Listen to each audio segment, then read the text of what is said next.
গৃহস্থ বাড়িতে ডাকাতি। এক গৃহস্থ বাড়িতে দুঃসাহসিক ডাকাতির ঘটনায় আতঙ্কে গোটা পরিবার। প্রায় ৩০ থেকে ৩৫ লক্ষ টাকার সোনার গয়না লুটপাট করে দুষ্কৃতীরা।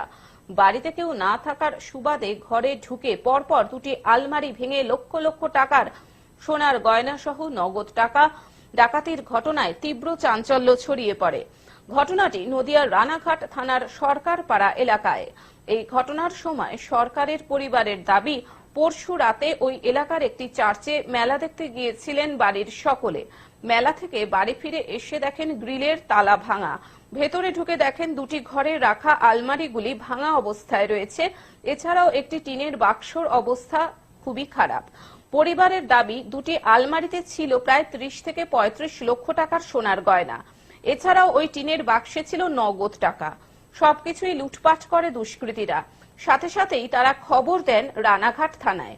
যদিও গত পরশু রাতে পুলিশ আসলেও মঙ্গলবার সকালেও চুরির ঘটনার তদন্তে আসে রানাঘাট থানার পুলিশ। ওটা আমাকে খেতে দিয়েছি, খেতে দিয়ে আমি ঘরে খেতে দিয়ে রান্নাঘরে গেছি, আর এর ভেতরে ওরা চিৎকার করছে। তখন আমি বেরিয়ে দেখি যে এসে দেখি যে সবই তো খোলা, ঘর বাড়ি দেখছি সব কান্নাকাটি হয়েছে। তবে ঘরের ভেতর থেকে এইভাবে ডাকাতির ঘটনায় চোখে মুখে আতঙ্কের ছাপ গোটা পরিবারের সদস্যদের। কি কি চুরি গেছে? চুরি গেছে তো অনেক জিনিস। আমার শাখা বাঁধানো ছিল, চুড়ি ছিল, ছেলেদের ৪-৫ জোড়া বড় মোটা দড়ি চেন ছিল, একটা এমনি চেন ছিল, আরো ছোট ছোট আমার বাচ্চাদের সব চেন ছিল, হাতের বাজু, বালা, সব সোনার, সব সোনার। ব্রেসলেট, আমার বড় ছেলের একটা ব্রেসলেট ছিল। আলমারি ভেঙে কি নিয়ে গেছে? নদিয়া থেকে কমল দত্তের রিপোর্ট, গ্লোব নিউজ। এখন থেকে গ্লোব টিভি দেখুন আপনার স্মার্টফোনেও।